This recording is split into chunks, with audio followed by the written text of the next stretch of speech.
Boa noite, pessoal. Tudo bem com vocês? Espero que todo mundo esteja bem. Vamos dar continuidade hoje, então, a mais um dia da nossa semana de resolução de exercícios. Espero que vocês tenham acompanhado ontem e fiquem com a gente hoje de novo, tá bom? Eu sou a professora Nayara, eu vou estar com vocês nas aulas de gramática, então vamos ter algumas aulas pela frente. E vamos junto nessa, todo mundo ficar muito craque em gramática, tá bom? Hoje, o que eu separei pra gente conversar e para explicar para vocês são alguns exercícios das principais universidades, né, dos vestibulares das principais universidades do Paraná.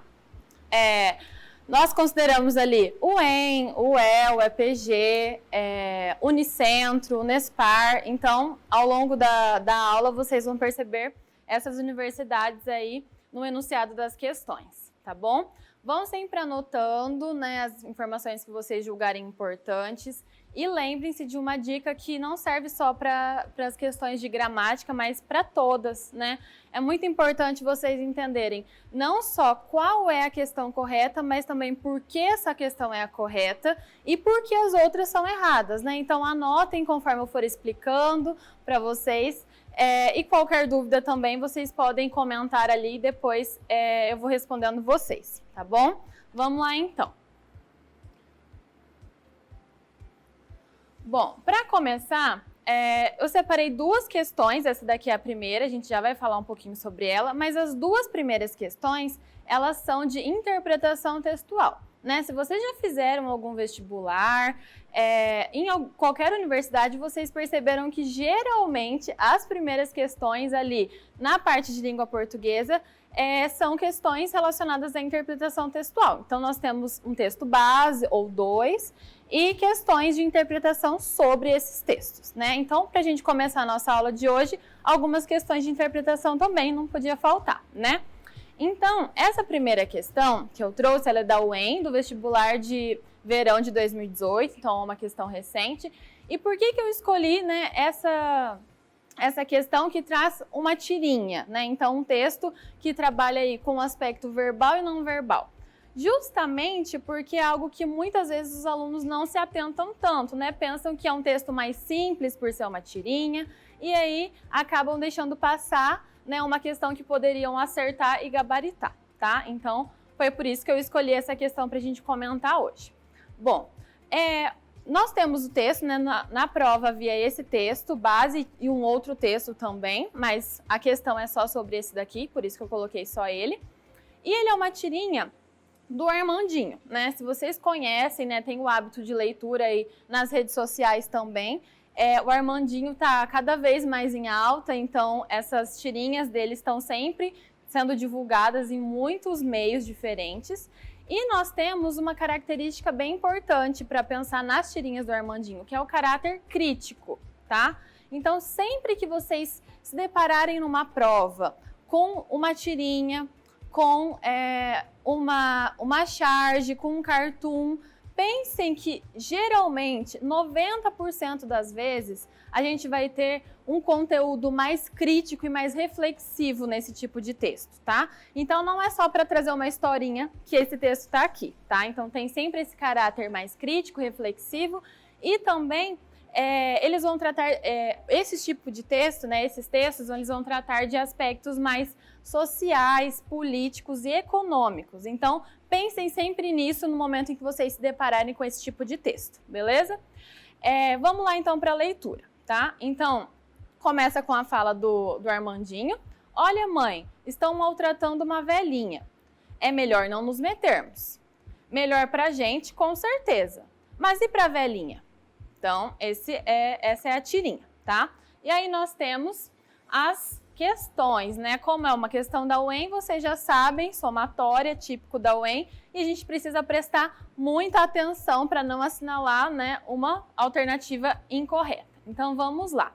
Primeira alternativa traz a seguinte informação. Esqueci de comentar um detalhe bem importante, aí uma dica para vocês ficarem atentos. Nas questões da UEM, geralmente a gente tem esse enunciado que é mais objetivo, né? Olha só o enunciado que tem aqui.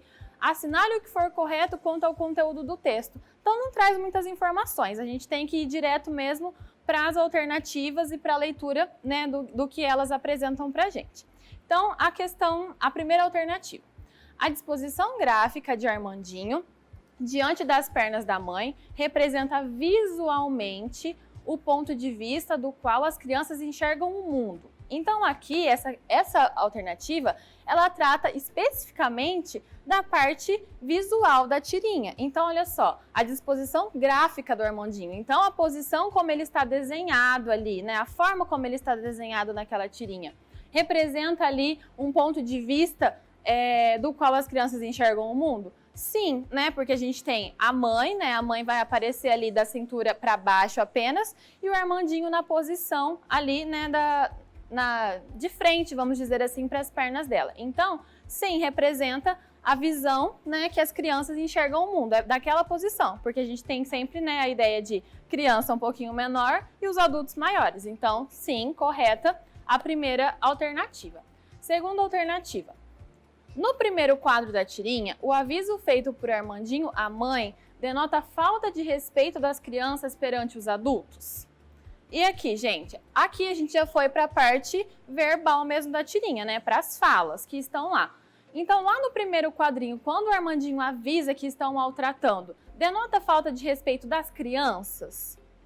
Não, né? Por que a gente não pode afirmar isso? Denota uma falta de respeito porque estão maltratando, mas será que a gente pode afirmar que, de fato, né, foram as crianças as responsáveis por aqueles maus tratos contra a velhinha?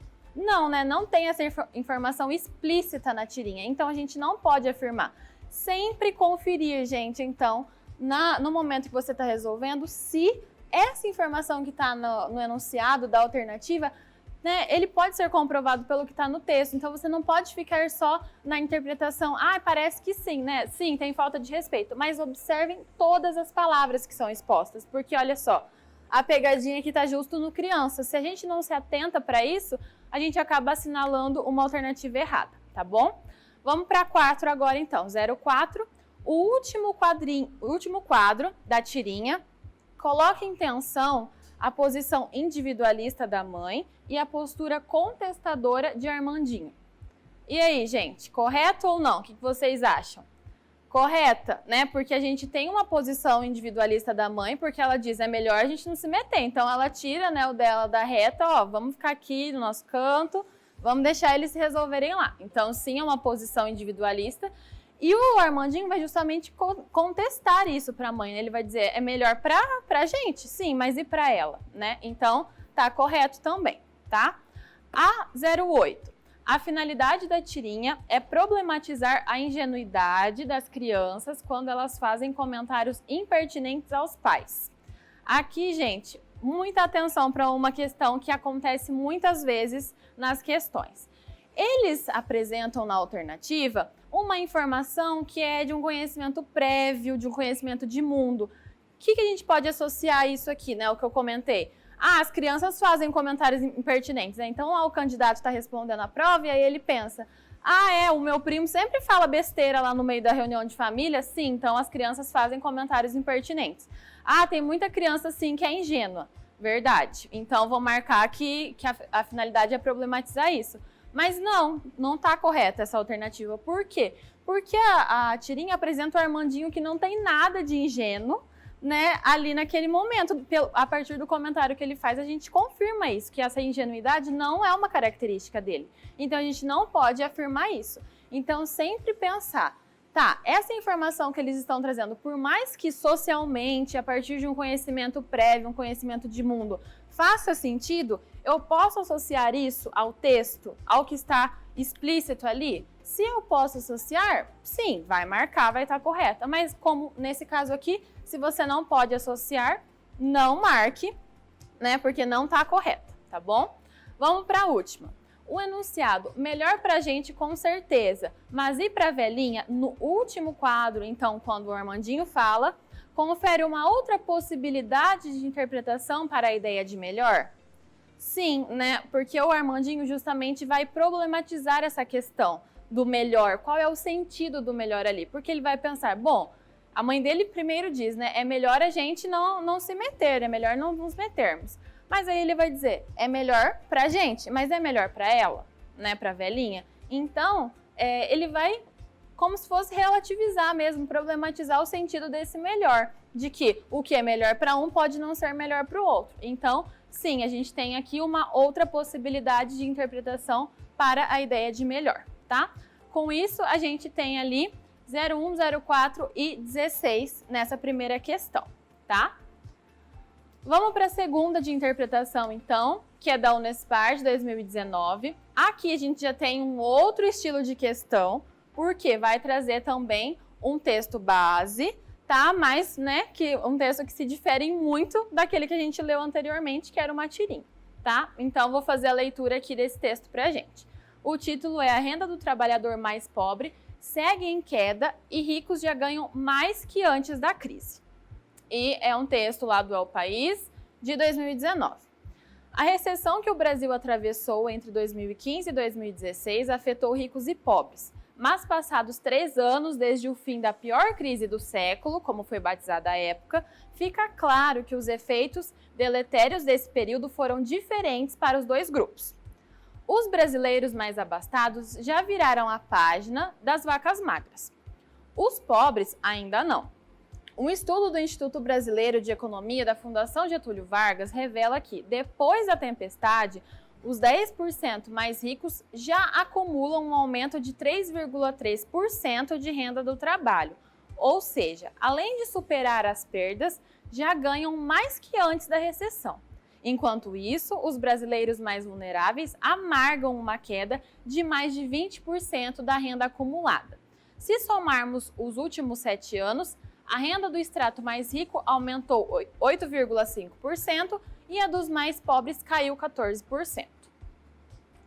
A retomada da atividade brasileira é bastante desigual entre os trabalhadores. Segundo o levantamento do IBRE-FGV, as oscilações da relação entre a renda média do trabalho dos 10% mais ricos e dos 40% mais pobres mostram que, desde 2015, essa desigualdade vem crescendo e atingiu em março o maior patamar desde 2012, quando começou a ser feita uma série histórica sobre o assunto. O indicador utilizado pelo levantamento é o índice de Gini, que monitora a desigualdade de renda em uma escala de 0 a 1, sendo que quanto mais perto de 1, maior é a desigualdade. O Brasil atingiu o valor de 0,6 e ali, né, uns quebradinhos em março. Vamos lá para a questão, então. Aqui, a gente tem um padrão de questão que é bem característico da Unespar. Então, quem está pretendendo fazer vestibular ali, então, fica atento a esse formato de questão. Como que eles organizam, então? Tem sempre ali uma relação de 3 ou 4 afirmativas que eles apresentam em relação a esse texto. E depois, né, na sequência já aparecem as alternativas corretas ou incorretas, tá? Por que eles fazem isso? É mais fácil da gente se confundir também, né? Porque aí você tem toda aquela jogada de a afirmativa tal é correta, mas você fica em dúvida entre a 2 e a 3, se uma está correta ou não, e aí você acaba se confundindo entre as opções que você tem de resposta. Então, é uma jogada deles também para tentar confundir o candidato, mas sempre ficar atento ao texto, que aí isso não vai acontecer com vocês, tá bom? A gente tem ali o enunciado, então. Em relação ao texto acima, considere as afirmativas. Primeira afirmativa é: superada a crise econômica, há 3 anos o Brasil retomou índices de crescimento, ainda que seus efeitos não estejam distribuídos de maneira equitativa entre todas as camadas sociais. E aí, gente, o que vocês acham? Que é verdadeira ou que é falsa essa afirmativa? Essa afirmativa é algo que pode confundir, porque a pessoa que leu, né, o candidato que leu com um pouquinho menos de atenção, ele vai lembrar, falou que, né, a questão dos ricos lá, eles tiveram um aumento, mas os pobres não, então eu vou marcar que essa está errada. Mas olha só, atenção, diz aqui que o Brasil retomou os índices de crescimento, mas os efeitos, por mais que os efeitos não estejam distribuídos de maneira equitativa. Então, não está dizendo que eles cresceram, né, proporcionalmente ou que os dois cresceram da mesma forma. Né? Então, aqui que vocês têm que se atentar, as informações, né, as palavrinhas-chave que estão ali no enunciado. Essa daqui, né, o equitativa é a fundamental para a gente conseguir entender e sacar aqui que essa é verdadeira, tá? A segunda, Independentemente da recessão de 2015 e 2016, a renda do extrato mais rico continuou a crescer no Brasil. Essa é tranquila, né? Foi a principal informação ali apresentada no texto, né? Comentaram ali no texto ao longo dos 2 parágrafos sobre isso, então, tranquilo, sim, né? Cresceu, realmente. Vamos para a terceira, então, para a gente ver se as 3 estão corretas ou se são só as 2 primeiras. Terceira afirmativa, o índice de Gini, né, ali que eles apresentam que foi atingido em março deste ano pelo Brasil, aponta uma queda na desigualdade de renda no país, uma vez não ter alcançado o patamar de 1, numa escala de 0 a 1. Aqui que está a pegadinha deles para tentar pegar aquele candidato que não prestou tanta atenção no texto. Por quê? Lá no texto, se a gente relembrar, né, eles vão apresentar que esse índice de Gini, o que ele quer dizer? Quanto mais próximo de 1, maior a desigualdade, né? Então, se a gente tem um índice em 0,6, ele está mais próximo de 1. Então, vai indicar aqui uma queda na desigualdade? Não, vai indicar um aumento, né? Então, essa daqui está incorreta, tá? Eram afirmativas tranquilas em relação ao texto, mas que vocês precisam se atentar para um detalhe. Fiquei em dúvida, tem que voltar no texto, gente, para conferir. Não chuta, né? Não fica nessa de, eu vou tentar, vou deixar essa daqui mesmo. Eu acho que, principalmente em questões que são interpretativas como essas, porque se vocês voltam no texto, né, leem novamente, vocês conseguem tirar aquela dúvida que ficou muitas vezes e acertar a questão. Então, sempre voltem no texto quando vocês ficarem com dúvida em relação a alguma afirmativa que o enunciado ou a alternativa apresenta, tá? Então, se a gente tinha a primeira afirmativa e a segunda como correta, a gente tem ali a letra B como a alternativa certa para ser assinalada nessa questão, tá bom? Agora, gente, olha só, vamos entrar agora em outro estilo de questão, porque, como eu falei para vocês, nas provas de língua portuguesa, as primeiras questões são de interpretação textual, né? Mas as questões seguintes, elas já vão abordar aspectos mais específicos, aspectos mais pontuais, né, explícitos de gramática. Então, eles vão trazendo conceitos, né, noções que a gente encontra lá na gramática, e isso de forma explícita, seja no enunciado, seja na alternativa da questão. Então, a gente precisa agora ficar atento a esse estilo de questão, que vocês vão perceber que é bem diferente das anteriores. Para a gente começar aqui agora, é uma questão da UEL de 2019, ela traz como texto base esse trecho, que é de uma obra da Maria Valéria Rezende, porque na UEL eles relacionam muito, né, as questões ali, língua portuguesa e literatura, isso vem muito relacionado. Então, esse texto aqui foi usado como base para questões, né, de interpretação, outras questões de língua portuguesa também, tá? Por isso que ele foi apresentado aqui. Por mais que ele seja literário, vocês também já devem saber isso, que nem sempre, né, um texto literário vai ser usado só em questões relacionadas à literatura. Mas, o que eu queria dizer para vocês aqui? Nessa questão, eu não vou fazer a leitura desse texto base. Por quê? Para a gente conseguir responder umas outras questões também. E porque, olha só, vocês vão perceber aqui que nas afirmativas que a questão traz, eles já recuperam qual é o trecho. Então, a leitura daquele texto base é importante no momento que você está fazendo a sua prova. Eu não estou dizendo em momento nenhum que você vai pular o texto base e pular, né, direto para a resolução do exercício. Não, é porque aqui, né, como a gente tem um tempo mais apertadinho, a gente precisa debater mais para ter mais tempo de explicar aqui os conteúdos que são abordados nas questões, tá?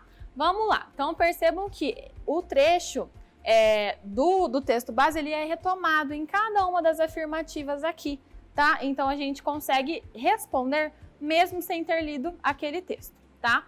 Então, o enunciado também bem sucinto, bem objetivo, olha só.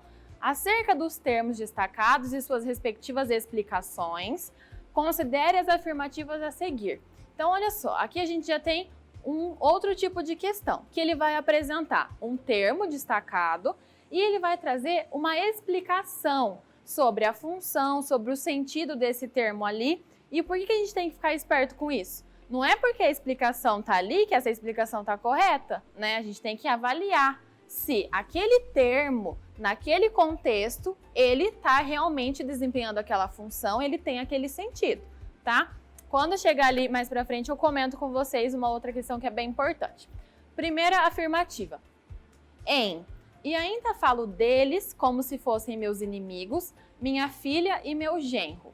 O termo como denota comparação.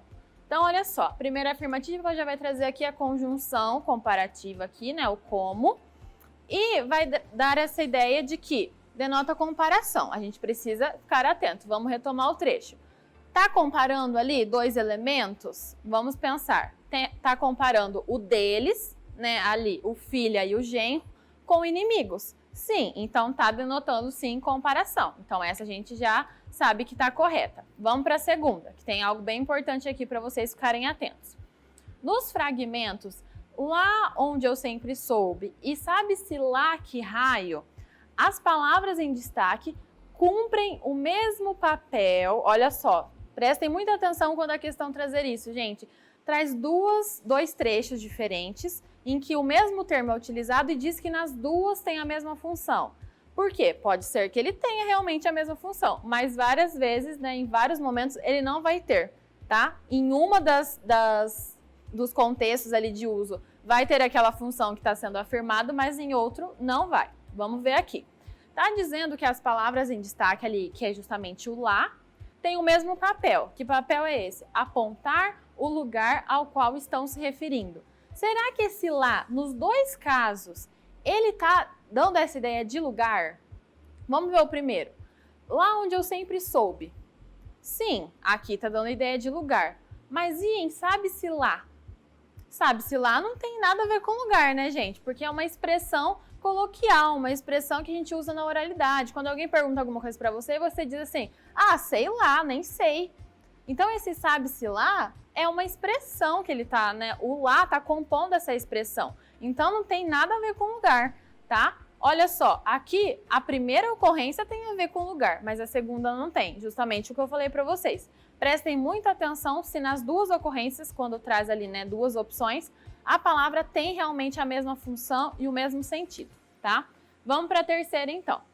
No trecho, para responder ao interfone de frente para o saguão, de modo que eu pudesse sair de fininho. A locução destacada indica causa e equivale à expressão visto que. E aí, gente, o que vocês acham? Denota causa, será? Será que esse de modo que está dando um sentido de causa ali? Pensem aí. Tentem trocar o de modo que pelo visto que. Vejam se vai fazer sentido. Não dá, né? Não combina, né? Parece que quando a gente escuta, fala, não, tá alguma coisa errada, não tá dando certo essa troca. Por quê? Porque aqui não vai ter o sentido de causa, vai ter o sentido de finalidade. Então a gente poderia trocar por qual expressão? Para que, a fim de que. Olha só, vamos fazer a troca por uma dessas duas que eu comentei. Para responder ao interfone de frente para o saguão, para que eu pudesse sair de fininho. Olha só como fazendo essa troca fez sentido, tá? Então essa é uma dica para vocês testarem o sentido muitas vezes. Lembrem daqueles conjuntos que a gente vê, né, daquelas listinhas de conjunções e troquem por alguma daquela lista para ver se tem realmente aquele sentido de finalidade, se tem sentido de causa, né, de conformidade, se é uma conjunção concessiva, consecutiva, né, então temporal. Troquem por uma daquela listinha que vocês têm, porque aí vocês vão conseguir conferir o sentido, tá? Vamos para 4 agora. No fragmento, como nunca tinha pisado em parte alguma da minha antiga terra, lá onde eu sempre soube, o termo onde faz referência à palavra lá, que, por sua vez, retoma a antiga terra. Gente, aqui, sim, tá correta, porque olha só, o onde retoma o lá, que retoma a antiga terra. Então, a gente tem uma retomada, né, logo em sequência aí. Mas o que eu queria chamar a atenção aqui para vocês? O termo onde, tá? Então, prestem muita atenção nesse pronome, porque a principal função dele, assim, né, é sempre estabelecer essa relação, essa referência, esse sentido, né? Retomar palavras que dão essa ideia de lugar. Essa é o uso correto, gramaticalmente correto desse pronome.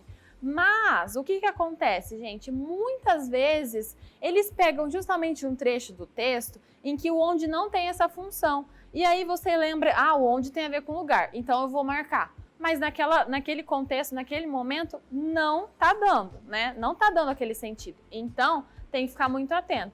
O mesmo serve, gente, por exemplo, para o mas, né? Tem aluno que já associa, mas é sempre uma conjunção adversativa. Então, toda vez que eu ver o mas, é uma conjunção adversativa. E aí, chega lá numa questão que tem o mas e ele não tem o sentido adversativo e marca a questão porque não prestou atenção no sentido. Então, por mais que seja importante, né, ter noção de qual é o sentido principal, né, usual dessa conjunção, né, nos textos em geral, geralmente o mas é adversativo, sim, mas tem exceções, tem casos em que ele não tem esse sentido. Então, vocês precisam ficar atentos a isso, tá? Lembrar sempre de qual é o sentido que a gramática traz como principal para aquele termo, mas lembrar sempre daquelas várias exceções que a gente tem que rondam a gramática aí e assombram a gente às vezes até, né? De tantas exceções que a gente tem. E aqui, então, a gente vai ter como correta, aqui a B, tá? Então, as afirmativas 1 e 4 são as corretas, certo? Agora, gente, vamos lá para uma questão da UEPG. Aqui, a questão da UEPG vai trazer também um texto base, já é um texto mais curtinho, né, do que aquele anterior. A UEPG tem essa característica, tá, gente? O que a UEM tem de texto longo, a UEL tem de texto mais objetivo. Então, lá na UEM, muitas vezes vocês vão encontrar um texto de 70 linhas, 80 linhas, 100 linhas, né? A gente tem esses textos e não é só extensão, a gente tem textos bem complexos lá. A gente vai ter na UEPG o oposto. Muitas vezes a gente tem textos curtinhos como esse, de um parágrafo, 2, tá? Então já são características diferentes para as universidades que não estão tão distantes assim, né? Do mesmo estado, não tão distantes uma da outra, mas tem uma característica bem diferente, a gente precisa ficar atento a isso também, tá? Então, traz esse texto aqui como base, mas, olha só, aqui, o que a gente tem? Novamente, aquele trecho destacado. Então, olha só, por isso que eu não vou fazer a leitura do texto base, tá? Porque, olha só, no enunciado já está destacado qual é o trecho. Então, o trecho que vai ser abordado aqui, né, nessa questão e nas alternativas, é esse que está aqui destacado no enunciado. Eles não vão falar de outro aspecto do texto, eles não vão falar de outra parte do texto, tá? Qual é o trecho, então, do texto, pessoal, que a questão destaca? Cresceu, nos últimos anos, a conscientização das grandes empresas brasileiras. Então, sobre esse trecho, assinale o que for correto. Então, olha só, aqui na parte do enunciado, a gente já pensa e consegue estabelecer uma relação com a UEM, né, gente? Porque, olha só, assinale o que for correto. Sobre o quê? Sobre qualquer coisa que eu quiser colocar na alternativa, né? Porque na UEM a gente tem essa característica de, muitas vezes, unir vários conteúdos diferentes, e aqui a gente vai ver isso também. Tem conteúdos diferentes, mas que tem uma relação ali. Eles não são tão distintos assim, tá? Vamos lá. Aqui, antes da gente começar, pessoal, eu queria chamar a atenção para um aspecto com vocês. Olha só. Aqui, a gente tem esse trecho que eu fiz a leitura. Cresceu nos últimos anos a conscientização das grandes empresas brasileiras. O que acontece muitas vezes? Vocês vão perceber isso na próxima questão que a gente vai resolver, que é da UEM.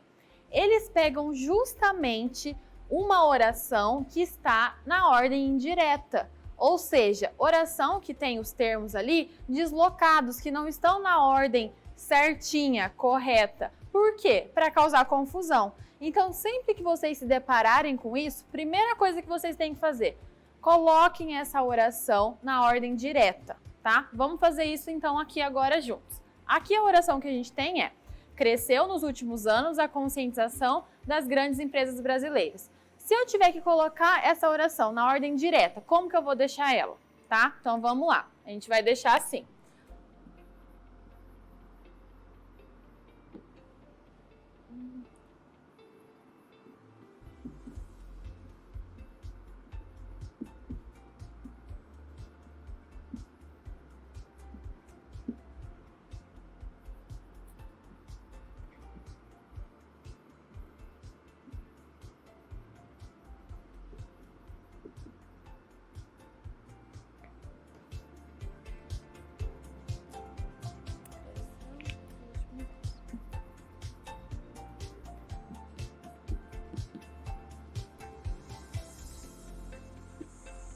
Olha só, então aqui, vamos entender por que é importante fazer isso, professora, por que eu tenho que fazer isso? Vocês vão entender, na hora de resolver a questão, como faz diferença vocês colocarem uma oração que está na ordem direta e passarem ela para a ordem direta. Porque olha só, cresceu nos últimos anos a conscientização das grandes empresas brasileiras. Como que ela fica na ordem direta, então?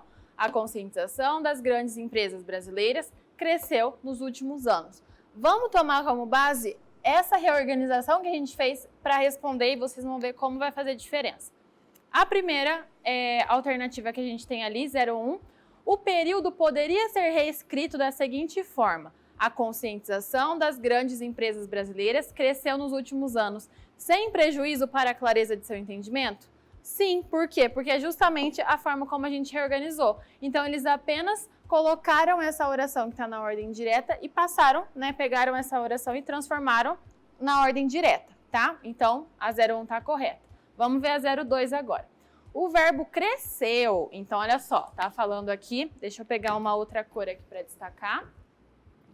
Cresceu, tá falando do verbo agora. Cresceu está no singular, porque concorda, ó, já viu concorda, já sabe que tá falando de concordância, tem que prestar atenção. Concorda com o sujeito, que é a conscientização das grandes empresas brasileiras. Então, o que a gente tem que pensar aqui? Se o verbo está estabelecendo concordância e 2, se o sujeito é realmente esse. Então, a gente tem duas informações para conferir ali.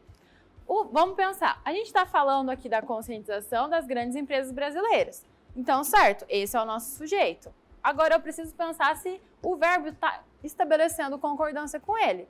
Sim, né, gente? Então, está. Então, está certo a afirmação que eles fazem em relação ao sujeito e está certo também a questão do verbo, da concordância que ele estabelece. Então, as duas informações estão corretas.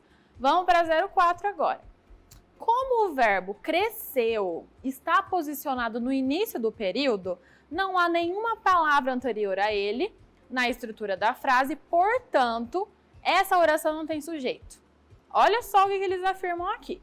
Por isso que eu falei para vocês, se você não reorganizou, você não conseguiu identificar muitas vezes que esse é o sujeito, e aí você já está pensando que não tem sujeito essa oração, né? Que é justamente o que eles estão trazendo aqui.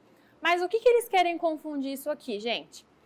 Quando eles dizem que como não tem nenhuma palavra antes, que o verbo é a primeira palavra, então é uma oração que não tem sujeito, eles querem que vocês confundam com a oração sem sujeito, que é aquela que traz um verbo que é impessoal. Mas o que vocês têm que pensar? Cresceu aqui não é um verbo impessoal, né? Então, por que seria uma oração sem sujeito? Não tem nada a ver isso que eles estão afirmando. Não é porque o verbo aqui estava no início, já que eles inverteram a ordem, né? Que é uma oração sem sujeito. Então, não dá para eu fazer essa relação. Ah, então começou com o verbo oração sem sujeito? Não, gente, não façam essa relação, tá? Porque pode acontecer justamente isso. Vocês se deparam com uma oração que está na ordem inversa e aí vocês fazem essa confusão no momento, tá? Vamos para 08. A conjugação e o modo verbal escolhidos para a utilização do verbo crescer na frase mostram que essa é uma ação que já aconteceu e sobre a qual não pairam dúvidas ou incertezas. Olha só o que eles estão informando aqui, gente. Estão falando de conjugação e estão falando de modo verbal. Ou seja, tem que lembrar de tempo verbal, aquele conteúdo que começa lá no 6º ano, 4º ano, 5º ano, vamos recuperar. Não pode esquecer nunca de tempo verbal, gente. Então, está falando que esse tempo verbal e essa conjugação, o modo verbal e a conjugação, vão indicar que a ação aconteceu. Então, o que quer dizer? Que é passado, né? Se aconteceu, é passado, é pretérito. E sobre o qual não pairam dúvidas. E qual pretérito que eu uso quando eu quero dar esse sentido de não ter dúvida e não ter, né, não causar nenhuma incerteza? Pretérito perfeito, né? Pretérito perfeito que eu uso quando eu quero indicar uma certeza sobre alguma coisa, algo verdadeiro, algo que aconteceu de fato. E aqui, gente, cresceu. Percebam aí pela terminação, né, aqui verbal. Tá conjugado no pretérito perfeito? Tá, né? Então, tá correta sim essa questão. E o modo ali a gente tem aqui, nesse caso o modo indicativo, tá bom? 16 agora então. A palavra brasileiras foi grafada no plural para concordar. Ó, concordar aí de novo, gente. Agora a gente tem concordância de novo. Mas, né, uma concordância em número com o termo empresas. Então, aqui já não está falando de concordância verbal mais. Por quê? Está tratando ali, se vocês perceberem, de brasileiras e de empresas, né? Nenhuma é verbo. Qual a classificação dessas duas palavras, gente? E aí? Tem que bater o olho e já saber classificar, né? Brasileiras ali, substantivo não, adjetivo, e empresas é o substantivo, tá? E a gente tem justamente aqui concordância nominal. Por quê? Concordância do adjetivo com o substantivo. Tá concordando ali no plural? Sim, as duas estão no plural, né? E estão no feminino. Então, está correta também, tá? Por isso que a gente tem aqui 01, 02, 08 e 16, tá? Totalizando. Só 04 que ficou ali de errada, que era justamente aquela que queria causar uma confusão aqui com o verbo, que foi o que eu comentei com vocês, tá bom? Aqui a gente tem uma da UEM, vamos lá para a gente tentar responder essa aqui nos minutinhos finais, tá? Essa da UEM, como eu falei para vocês, trazia um texto bem longo, tá? Então, o que eu fiz? Não daria para a gente fazer a leitura do texto como um todo aqui. Então, eu fui recortando os trechos, né, relacionados a cada afirmativa, de cada alternativa, para a gente conseguir resolver. Vamos lá. O enunciado olha só, aquele típico, né? Assinale o que for correto. Então, vamos ver o que está correto aqui para a gente conseguir assinalar, gente.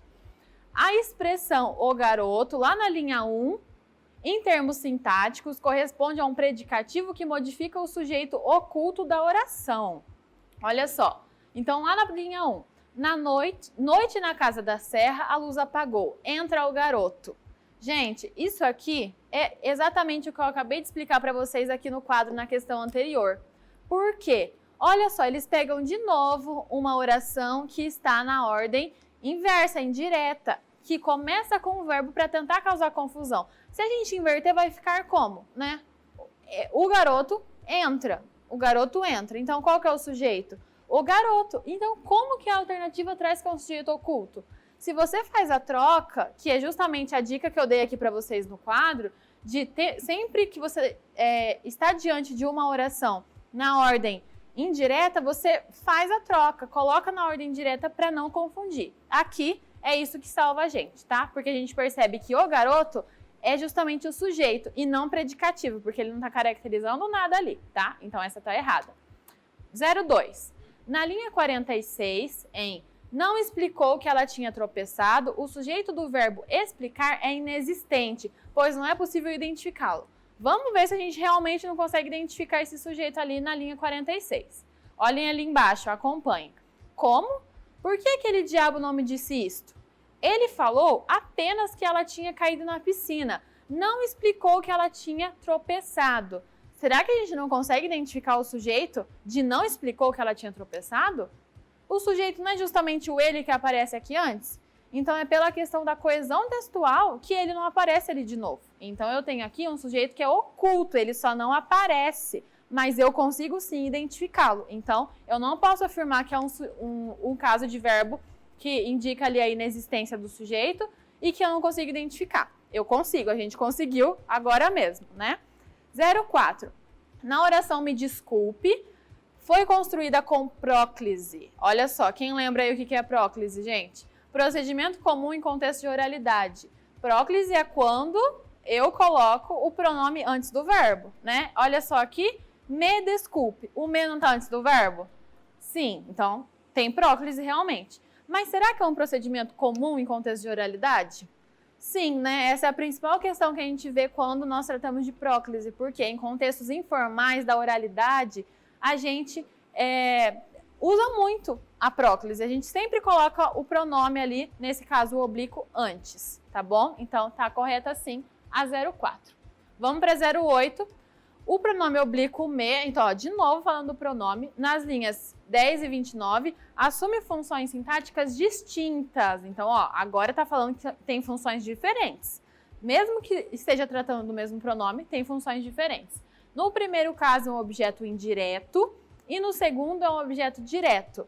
Então, aqui, gente, tá assim correto. E eles vão tratar de algo bem específico, que é as situações, os casos em que o pronome oblíquo vai desempenhar essa função de objeto indireto, então de complemento do verbo, né, ali relacionado, né, ao qual a gente tem uma preposição, e o objeto indireto, quando a gente não tem preposição. Esse complemento já aparece logo na sequência do verbo.